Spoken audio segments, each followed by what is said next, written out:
Oke, selamat malam Pak Carlos Dolutian Tolwala. Selamat malam. Biasa dipanggil Pak Carlos ya? Iya, betul sekali ya Pak Carlos. Oh, Pak Carlos ini juga selama ini mengikuti kegiatan CGP ya, calon guru penggerak angkatan ke-7 kalau tidak salah. Betul, sudah mau memasuki 4-5 bulan. 4-5 bulan ya. Kita menjalani proses calon guru penggerak angkatan 7.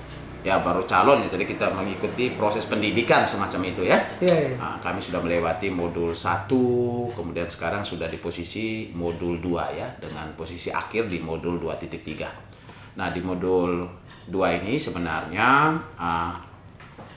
kami lebih masuk pada bagaimana teknik guru untuk menuntun kebutuhan belajar murid yang kontekstual, yang sesuai dengan kodratnya.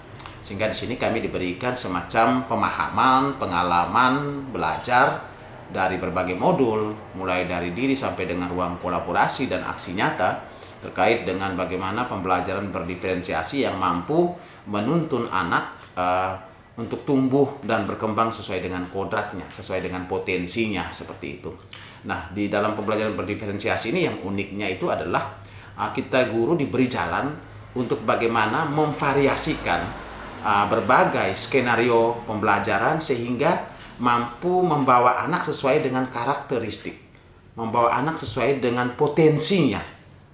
Itu yang menarik dalam pembelajaran berdiferensiasi, sehingga ada 3 hal yang menjadi proses dalam diferensiasi ini, yang mana guru diminta untuk mampu melakukan diferensiasi terhadap setiap konten yang mau kita hasilkan.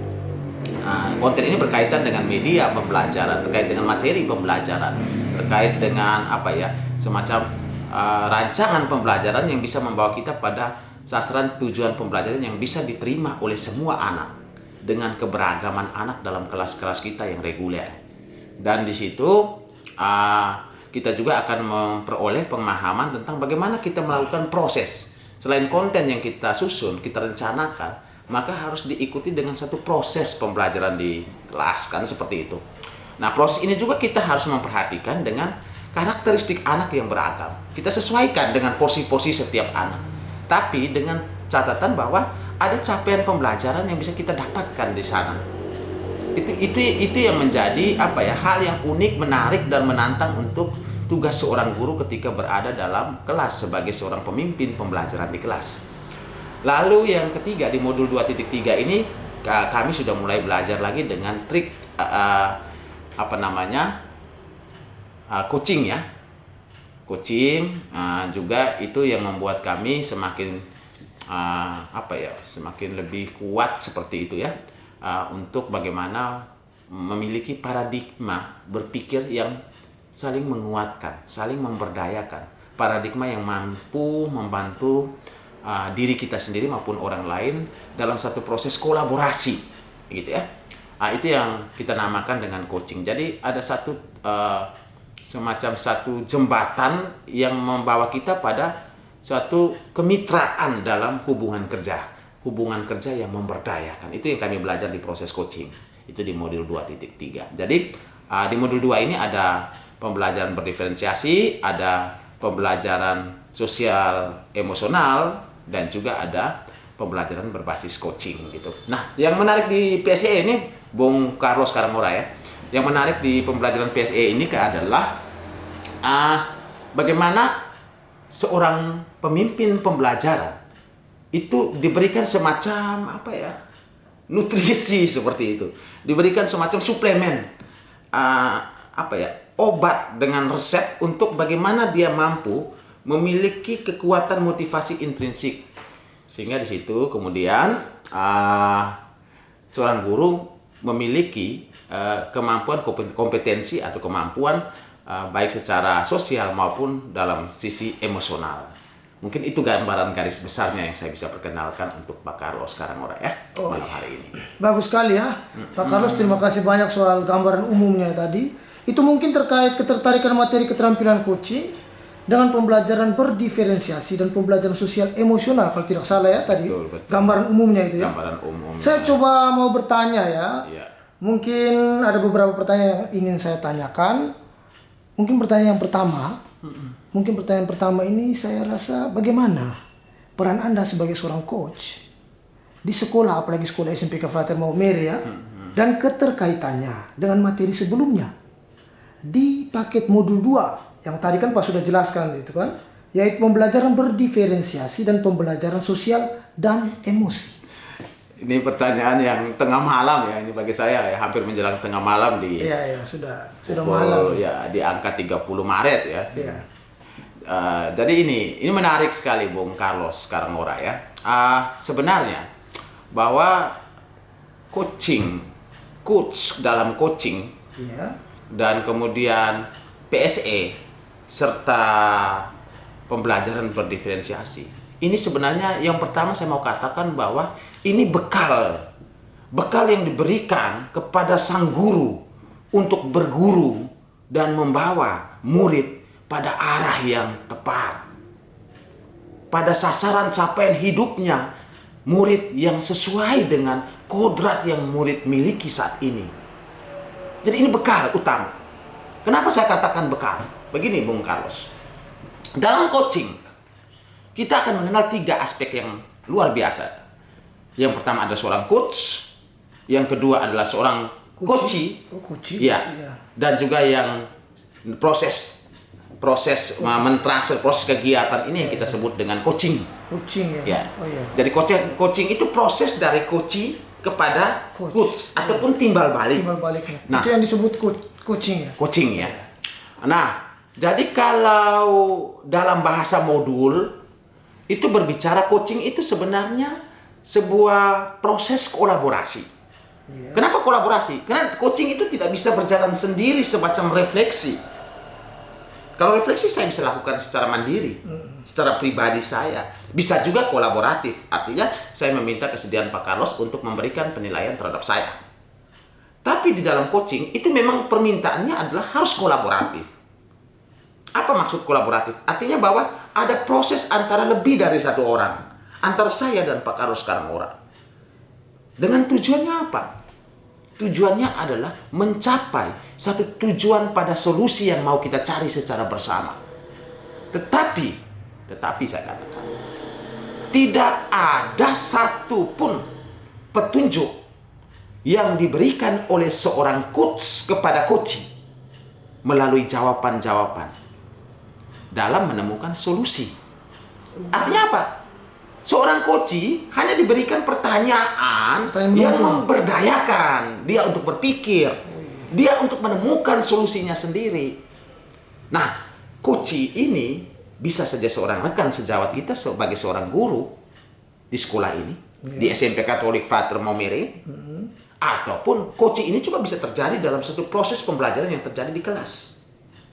Berarti bukan hanya sekedar teman sejawat, bukan. Bisa juga dengan murid. Bisa juga dengan seorang murid. Kenapa saya katakan demikian? Maka saya bilang, kenapa coaching ini lebih tajam? Lebih tajam untuk memperdalam suatu proses yang memperdayakan, yang menggali potensi, yang menguatkan seseorang. Kenapa? Karena di situ seorang coachee diberi kesempatan untuk menggali dirinya lebih jauh, menggali dirinya dari segala masalah yang dia tentukan sendiri, yang dia cari solusinya, yang dia berikan buktinya. Jadi keputusannya bukan ada pada seorang coach yang memberikan pertanyaan, tapi keputusan adalah pada jawaban seorang coachee yang akan memberikan aksi nyata. Ini yang menarik. Tujuannya apa? Apapun yang dilakukan oleh seorang guru dengan guru dalam coaching, apapun yang dilakukan oleh guru dengan siswa dalam coaching, tujuannya adalah satu, Pak Carlos Karangora.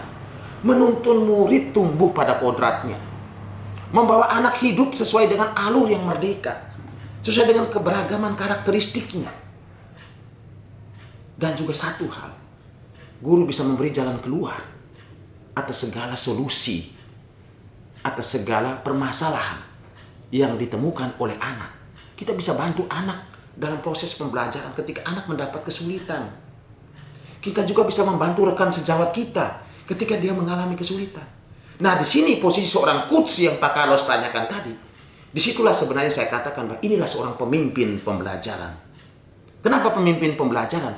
Karena seorang coach bisa mendampingi, bisa memberikan, bisa menyembatani, bisa memfasilitasi rekan sejawatnya, bisa memfasilitasi muridnya untuk tumbuh, berkembang, menggali potensi dirinya, menemukan solusi, dan bertujuan pada solusi. Saya pikir itu yang menarik. Ya. Lalu yang kedua, apa keterkaitannya? Ya kan pertanyaan Pak Carlos, apa keterkaitan antara peran seorang coach dengan materi?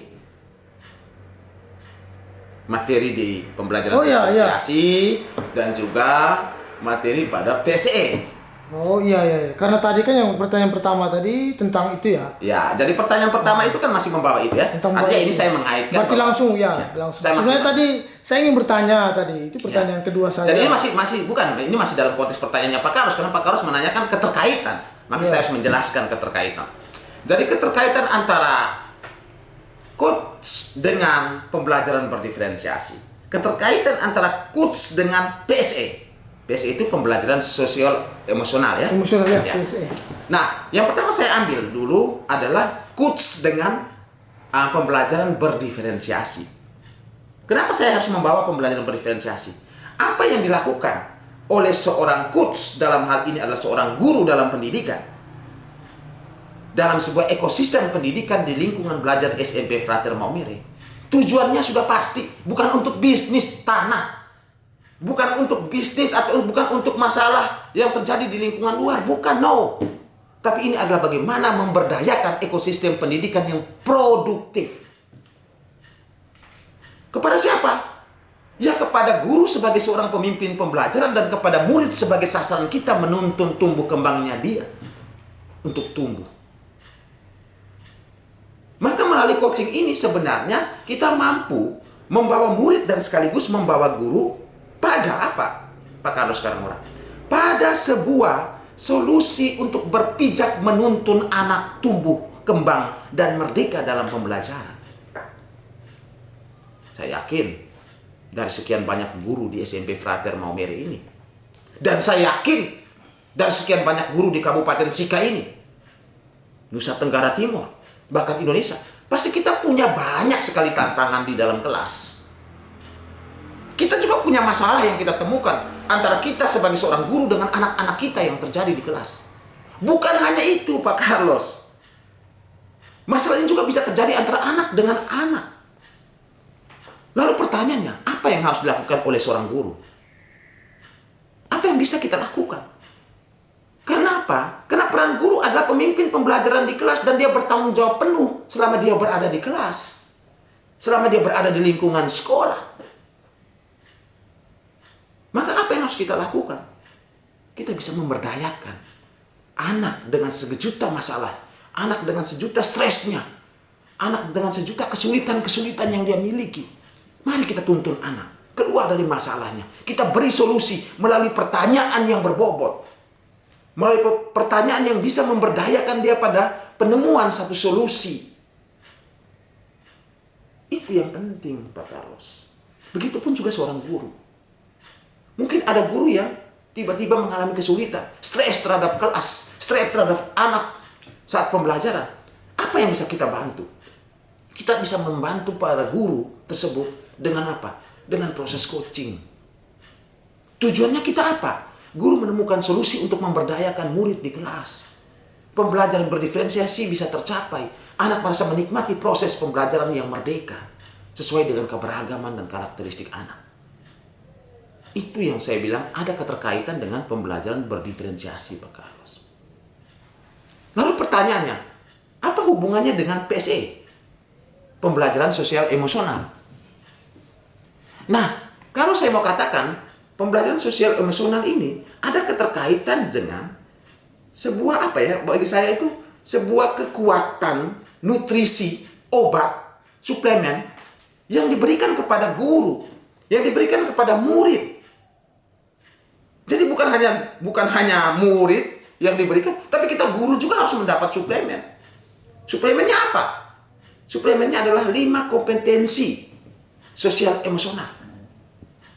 Itu yang harus dibawa oleh seorang guru dalam pembelajaran sosial emosional. Kita guru diberi jalan keluar untuk menguatkan diri kita sendiri ketika menghadapi suatu persoalan. Supaya kita lebih nyaman.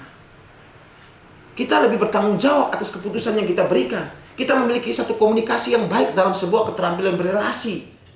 Kita juga ada, apa ya Pak Carlos sekarang mulai? Saya mau bilang, kita juga bisa memiliki satu kesadaran diri. Kesadaran diri akan apa? Akan tugas kita, akan peran kita, akan segala potensi-potensi yang kita miliki, akan segala kekurangan-kekurangan yang kita miliki, yang bisa kita ubah. Itu dari mana? Dari suplemen obat yang diberikan dalam PSE. Kalau tidak ada itu, maka kita guru tidak akan pernah tahu. Kita tidak akan pernah tahu kemana jalan dan arah yang akan kita tempuh. Sehingga dengan PSE ini, guru diberi bekal semacam suplemen yang sehat. Jiwa yang sehat lah. Bahasanya saya itu, kalau saya lebih enak ngomong itu apa ya? Bahasa yang, jiwa yang sehat. Pikiran yang masuk akal, yang sehat, yang merdeka. Sehingga ketika menghadapi masalah A dan masalah B, guru mampu dengan strateginya, dengan kesehatan mental dan kesehatan pikirannya untuk menangani masalah tersebut. Dia bisa pakai bagaimana menenangkan diri terlebih dahulu. Kita kadang-kadang sebagai guru, saya juga jujur, mungkin pada saat-saat tertentu saya bisa secara tanpa kesadaran penuh, saya bisa melakukan suatu tindakan yang salah di hadapan anak. Sebagai seorang pemimpin pembelajaran di kelas, anak baru lakukan ribut sedikit, saya tegur, oh masih ribut. Saya tegur kedua, oh masih ribut. Tegur ketiga pakai tempeleng. Saya sebagai guru, secara manusiawi, mungkin saya merasa puas. Ya kan? Tapi secara peran dan tanggung jawab moral saya sebagai seorang guru, saya salah di hadapan anak. Kenapa? Karena memang saat itu emosional saya lagi tidak stabil. Harusnya saya tenangkan diri dulu baru saya bisa atasi masalah anak. Jangan saya langsung terbawa emosi, lalu saya menyerang anak dengan sejuta masalah yang sedang dia lakukan. Apakah itu sebuah solusi? Tentu tidak, Pak Carlos sekarang. Solusi yang tepat adalah apa? Kita menutrisi diri kita dengan ketenangan diri, dengan kesadaran yang penuh. Sehingga kita bisa memanajemen diri secara baik, kita bisa mengelola emosional kita, lalu kita bisa memberikan apa? Sebuah keputusan yang bertanggung jawab. Dan tidak gampang mendapatkan sebuah keputusan yang bertanggung jawab. Secara cepat kita harus berpikir beberapa alternatif solusi dengan dampak positif dan dampak negatif. Seberapa banyak dampak positifnya, itulah keputusan yang kita ambil untuk menjadi sebuah keputusan yang bertanggung jawab. Saya pikir ini yang harus dipakai oleh guru. Memang butuh waktu, tidak gampang. Tapi memang itu harus kita miliki sebuah keterampilan coaching yang punya kaitan erat dengan pembelajaran berdiferensiasi dan juga pembelajaran sosial emosional. Tujuannya apa? Anak merdeka dalam pembelajaran. Guru pun merdeka dalam pengajaran, dalam pendidikan. Sehingga PSE, coaching, pembelajaran berdiferensiasi, semuanya tujuannya untuk apa? Menguatkan kognitif anak, menguatkan psikomotorik anak yang beragam, dan juga menguatkan latar belakang afektif anak yang juga beragam. Itu sebenarnya hal yang luar biasa, kekuatan di pembelajaran modul 2 ini. Maka sebagai seorang pemimpin pembelajaran, sebagai seorang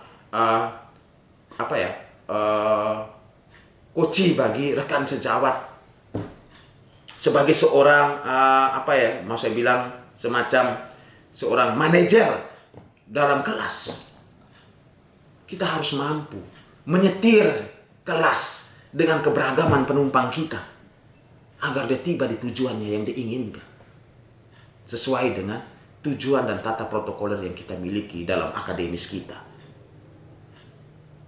Apa maksudnya? Bahwa kita berani mengantarkan anak pada tujuan yang dia inginkan, pada harapan yang dia mimpikan, tetapi sesuai dengan prosedur, capaian-capaian, kompetensi-kompetensi dasar yang harus dia miliki, dengan mengaitkan keberagaman bakat, keberagaman minat, keberagaman gaya belajar, dukungan lingkungan belajar, latar belakang orang tua, memperhatikan kodratnya anak. Nah, ini yang harus kita pertimbangkan sehingga dalam proses pembelajaran berdiferensiasi ada diferensiasi konten, proses, dan juga produk maupun pembelajaran sosial emosional yang memberikan kita sebagai nutrisi bagi guru dan siswa suplemen untuk kita kuat sebagai seorang guru menghadapi berbagai tantangan, berbagai masalah. Suplemen bagi diri siswa ketika menghadapi berbagai tantangan dan berbagai masalah. Dia bisa setidak-tidaknya berada dalam suatu posisi tindakan yang benar. Memang betul, ada satu proses yang sebelumnya kami pelajari untuk menciptakan budaya positif sekolah. Perlu kita buat kesepakatan. Kesepakatan yang dibuat berdasarkan suatu suara demokrasi bersama di kelas. Yang diyakini ada nilai-nilai kebaikan bersama yang mau dibawa. Di SMP Frater ini kita sudah membuat kesepakatan keyakinan kelas. Bahkan ada 4 janji, 5 sadar SMP Katolik Frater Maumere yang dibacakan oleh seluruh siswa pada saat upacara bendera. Bahkan ada apa? Ada budaya 5R dan 5S yang merupakan sebuah slogan yang mudah diingat dan diucapkan oleh siswa. Bahkan ada moto sekolah kita, berbela rasa ku junjung, prestasi ku raih. Tapi ini proses, ini mimpi, cita-cita yang kita bawa, yang perlahan kita akan bentuk anak. Kita mendukung motivasi intrinsik anak untuk terus tumbuh dalam karakternya. Tapi kita juga harus tahu bekal-bekal yang harus kita berikan, obat-obat yang harus kita sembuhkan dalam menuntun anak pada pencapaian keyakinan dan kesepakatan kelas. Obat apa yang kita berikan? 5 KSE. Kesadaran diri, manajemen diri, keterampilan berelasi, kesadaran sosial, dan juga keputusan yang bertanggung jawab. Sebenarnya ini obat resep dosis dari seorang guru yang sebagai seorang dokter kepada pasiennya adalah seorang anak. Agar anak cepat sembuh, pulih, sehat, dan kembali beraktivitas pada keyakinan dan kesepakatan kelas. Serta 4 janji 5 sadar. Dan tentunya budaya positif sekolah ini akan tercapai. Satu harapan besar saya. Jika ini dilakukan secara gerakan bersama, dalam kolaborasi yang besar, dalam ekosistem pendidikan di lingkungan belajar SMP Katolik Frater Maumere, maka sangat mudah kita membawa anak pada tujuan cita-cita keselamatan dan kebahagiaan setinggi-tingginya. Mungkin itu yang bisa saya gambarkan, Pak Carlos. Oke, baik Pak Carlos Toluhala. Terima kasih banyak atas jawabannya ya tentang keterkaitan coach dengan pembelajaran diferensial yang tadi Pak Carlos sudah sampaikan mengenai kita memberikan solusi kepada murid itu dengan sebuah pertanyaan-pertanyaan menuntun. Ya, betul. Kemudian keterkaitan seorang coach terhadap dengan pembelajaran sosial emosional ya. Betul. Dengan tadi Pak Carlos ada bilang 5 suplemen ya, suplemen sosial emosional, 5 suplemen emosional yang nantinya dari kedua keterkaitan itu yang akan membentuk seorang siswa yang merdeka dalam belajar dan guru yang merdeka dalam mengajar. Baik, itu bagus sekali. Kemudian sekarang yang kedua ini terkait keterkaitan keterampilan coaching dengan pengembangan kompetensi sebagai pemimpin pembelajaran. Tadi kan tentang pembelajaran diferensiasi. Tadi kan saya sudah singgung-singgung juga ya. Singgung ya.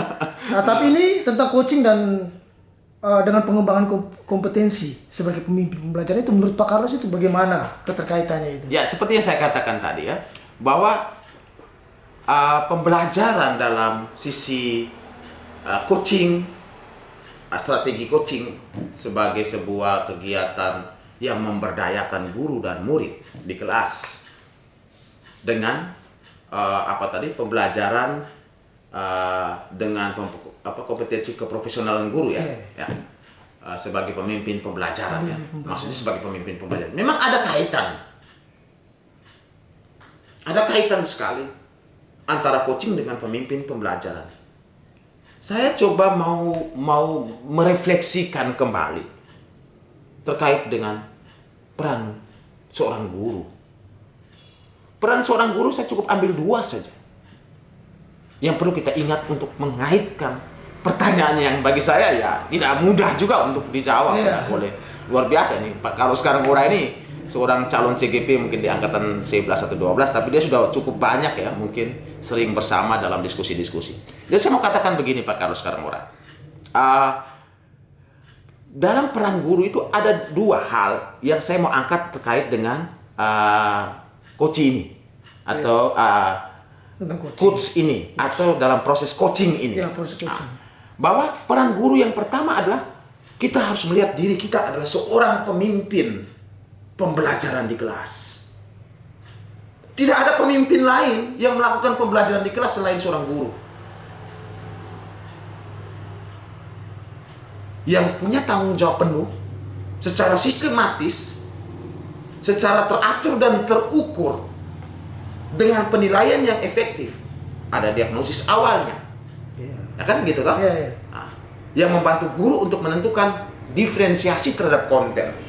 Diferensiasi terhadap setiap perjalanan proses pembelajaran di kelas yang sesuai dengan kebutuhan anak yang beragam dan mencapai pada produk atau proyek apa yang bisa anak hasilkan untuk menguatkan pemahamannya dalam setiap proses pembelajaran. Maka terciptalah capaian pembelajaran yang diukur melalui penilaian yang namanya formatif proses dan juga penilaian akhir yang namanya sumatif. Pertanyaannya sederhana saja. Untuk apa coaching diberikan kepada seorang pemimpin pembelajaran? Pemimpin pembelajaran seperti saya sebagai seorang guru yang hari ini saya sedang bicara, saya harus tahu coaching untuk apa? Untuk memberdayakan diri saya. Sebagai seorang guru ketika menghadapi berbagai tantangan dan solusi. Maka ketika saya menghadapi berbagai tantangan dan solusi, saya secara sadar dan secara bertanggung jawab terhadap peran saya sebagai seorang guru untuk meminta kesediaan Pak Carlos Karangura. Pak Carlos, saya ini punya masalah. Saya ingin Pak Carlos membantu saya, menuntun saya dalam menemukan solusi terkait dengan bagaimana kondisi kelas saya ini dan ini. Saya akan menyampaikan itu secara terbuka kepada Pak Carlos karena saya merasa Pak Carlos sebagai mitra saya dalam pembelajaran, yang juga adalah pemimpin pembelajaran. Yang membedakan kita hanya pangkat dan golongan. Mungkin saya sudah di posisi 3B saat ini. Dan Pak Carlos mungkin dalam posisi masih di persiapan calon guru tetap yayasan. Tetapi secara relasi kita dalam pembelajaran dalam ekosistem pendidikan, kita adalah mitra. Kita sejajar, Bung Carlos. Disitulah kita melihat ada kesetaraan pikiran, ada kesetaraan rasa, dan ada kesetaraan untuk saling mendukung. Dengan apa? Komunikasi yang suportif dan sportif. Itu yang hebat. Itu yang kuat. Sehingga ekosistem kita ini tumbuh dalam apa? Tumbuh dalam satu proses aset yang diberdayakan. Yang memiliki sumber daya yang kuat. Maka jangan lagi kita sebagai seorang guru, kita bicara hal-hal yang keluar dari aset. Keluar dari menggali potensi. Keluar dari memberdayakan seorang rekan sejawat. Hal yang menarik Pak Carlos dalam proses coaching itu apa? Dalam proses coaching itu kita diberikan satu kesempatan untuk menghindari pertanyaan yang bersifat menggali masalah. Bahkan kita diminta supaya mampu menghindari pelabelan-pelabelan justice kepada seseorang rekan kita. Kenapa? Karena itu tidak produktif dalam memberdayakan sistem ekosistem sekolah. Tidak produktif dalam menemukan aset. Tidak produktif dalam menemukan potensi. Justru kita melemahkan. Dengan pelabelan kita melemahkan rekan sejawat kita. Dengan pelabelan kita justru mematikan potensi dan harapan seorang rekan sejawat kita pada kita sebagai seorang coach. Jika ini yang perlu diubah paradigma kita. Kita perlu membantu dengan cinta dan kasih. Kita perlu membantu dengan tulus. Bukan kita menyerang seorang teman kita dengan sesuatu yang tidak memberdayakan. Dengan gosip, dengan cerita yang tidak benar. Hindari itu sebagai seorang guru. Dan kita mulai saling menguatkan dalam suatu kolaborasi. Sehingga coaching ini sebuah kolaborasi yang memiliki mitra, kekuatan mitra. Dengan satu senasib, serasa, dan sepenanggungan. Ini yang penting, Bung Carlos. Lalu yang berikut, terkait dengan hal yang kedua, selain sebagai pemimpin pembelajaran, peran kita sebagai seorang guru, karena cinta, kasih, dan relasi, untuk menciptakan ekosistem pendidikan yang memberdayakan, yang produktif, maka kita butuh apa di sini, Bung Carlos? Kita butuh apa? Kita menjadi coach sebagai guru lain. Harus rela dong, harus punya waktu dong, Bung Carlos. Jangan kita biarkan guru itu berjalan sendiri dengan sejuta masalahnya. Apalagi seorang guru ketika berada di kelas menemukan anaknya punya masalah, si A baku ribut dengan si B, lalu guru itu bilang, pokoknya ya, ini hari kamu les sudah, saya keluar dari ruangan. Apakah itu memberdayakan murid kita yang ada di kelas? Kita membiarkan anak berjalan sendiri dengan masalahnya. Hati-hati. Itu bukan memberdayakan, tapi kita hadir untuk menggelapi masa depan anak. Kita membiarkan anak berlalu dengan sesuatu yang tidak punya solusi. Lalu apa tugas kita sebagai seorang pemimpin pembelajaran yang dipercayakan oleh negara, yang dipercayakan oleh orang tua, yang dipercayakan oleh masyarakat untuk kita sebagai seorang guru? Maka mari, hari ini saya mengajak kita semua, sebagai semua guru dimanapun berada, kita kembali mengingat peran kita sebagai seorang guru, nilai kita sebagai seorang guru. Hadirlah kita sebagai seorang pemimpin pembelajar yang menjadi coach bagi guru lain, bagi rekan sejawat, bagi murid-murid kita di kelas ketika mereka menjumpai sejuta masalah. Tapi kita hadir tanpa menggali masalah. Kita hadir membawa mereka dengan sejuta pertanyaan berbobot, dengan keterampilan kita berelasi, dengan kesadaran yang penuh, dengan fokus pada teman kita, dengan cinta dan kasih sehingga menemukan solusi pada tujuan akhir yang ingin ia capai. Sehingga apa? Dari semua tujuan akhir yang dia dapatkan, dia mampu membawa ini ke dalam suatu kelas. Dia ubah paradigmanya yang baru. Dia wujudkan dalam aksi nyatanya. Lalu dia lakukan pembelajaran yang terus menuntun kebutuhan belajar murid di kelas, yang kita sebut dengan pembelajaran berdiferensiasi. Mungkin itu dari saya, Bung Carlos. Luar biasa sekali Pak Carlos ya. Jawaban yang sungguh luar biasa. Terima kasih banyak Pak Carlos. Terkait dengan ketertarikan tadi ya, coaching ya. Keterkaitan ya, coaching keterkaitan coaching dengan seorang pemimpin pembelajaran. Jadi selain coaching itu berlaku kepada seorang pemimpin pembelajaran terhadap murid-muridnya, coaching juga pasti berlaku juga ke sesama pemimpin pembelajaran, sesama guru, agar membantu mereka mencapai sistem-sistem pembelajaran yang lebih menarik dan lebih baik.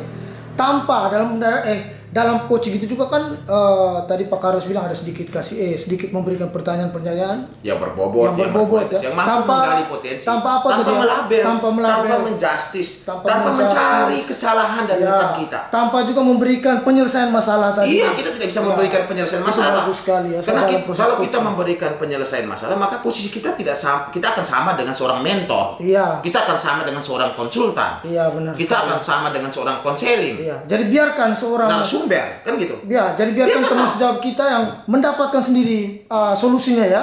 Itu yang menarik. Sesuai pertanyaan penuntun kita itu. Ini paradigma ini yang menarik, Bung Carlos. Supervisi akademik klinis ke depan harus menggunakan paradigma berpikir coaching. Maka ketika kita berada dengan kepala sekolah, ketika kita diminta untuk melakukan supervisi atau kita disupervisi, kita di coaching, maka kita merasa apa? Ini sebuah kesempatan emas untuk saya membawa diri jauh lebih baik. Bukan ini sebuah kesempatan emas untuk melihat kesalahan saya. No, tidak lagi. Itu paradigma lama. Dari paradigma lama orang melihat supervisi sebagai kesempatan untuk melihat kelemahan guru. Tapi coaching adalah suatu paradigma baru untuk melihat dan menggali sejuta potensi yang dimiliki oleh guru. Itu yang saya garis bawahi dalam proses coaching. Bagus, terima kasih sekali Pak Carlos ya. Mungkin sedikit 1-2 kalimat penutup untuk mengakhiri video kita pada malam hari ini. Mungkin saya memberikan kesempatan kepada Pak Carlos, apalagi sebagai seorang guru ya, di sekolah menengah pertama SMP Katolik Frater Maumere. Bagaimana seorang Pak Carlos bisa memberikan suatu kalimat penutup atau suatu semangat buat teman-teman. Selain Pak Carlos, mungkin banyak teman-teman, apalagi saya juga bisa mengikuti jejak Pak Carlos sebagai seorang calon guru penggerak, mungkin di angkatan 11, 12 dan seterusnya. Silakan. Jadi terima kasih ya Pak Carlos Karanguraya. Jadi masih memberikan kesempatan untuk saya berbicara di akhir ini. Jadi saya hanya mau bilang seperti ini. Ketika kita menjadi guru, maka jadilah seorang guru yang memiliki peran dan memiliki nilai. Peran dan nilai. Untuk siapa? Bukan untuk diri kita sebagai seorang guru. Bukan untuk kehebatan kita sebagai seorang guru, no. Tapi untuk mereka, anak-anak kita, murid-murid kita yang dititipkan oleh orang tua dan yang dititipkan oleh masyarakat untuk bangsa dan negara. Yang perlu kita bimbing, yang perlu kita tuntun dengan sejuta strategi, sejuta potensi, sejuta kesempatan yang bisa kita berikan kepada mereka sebagai seorang murid dalam tumbuh berkembang sesuai kodratnya, sehingga dia mendapatkan apa? Kesempatan untuk bahagia dan keselamatan yang setinggi-tingginya. Maka sebagai seorang guru, kita perlu sadar diri dan kita perlu untuk memanajemen diri. Kita perlu apa? Melakukan suatu perubahan diri secara terus-menerus. Kita dengan KSE tadi, Pak Carlos Karangura, kita mampu melihat sejauh mana potensi saya sebagai seorang guru bahasa Indonesia dan sejauh mana seorang potensi Pak Carlos Karangura sebagai seorang kepala lab, sebagai seorang guru IPA dan sekaligus sebagai seorang guru TIK di SMP Katolik Frater Maumere.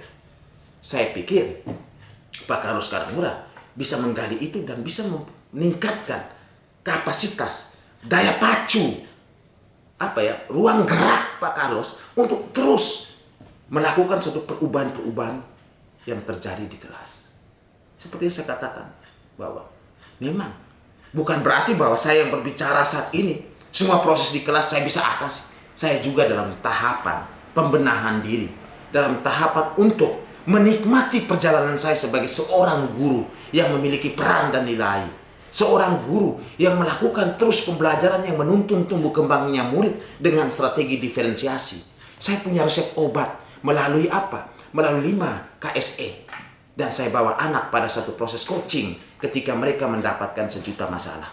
Dan saya juga mampu untuk menyelesaikan masalah anak melalui apa? Posisi saya sebagai seorang manajer dalam kontrol saya. Membawa anak dalam segitiga restitusi untuk menyelesaikan kasus-kasus, persoalan-persoalan yang mereka juga hadapi. Jadi, segitiga restitusi, coaching, PSE adalah nutrisi karakter yang kuat untuk menciptakan budaya positif sekolah. Karakter akan membawa anak hidup lebih kuat dalam pengetahuan dan keterampilan. Terima kasih. Selamat malam. Salam guru penggerak Angkatan 7. Saya Carlos Terwala dalam materi koneksi antar materi 2.3.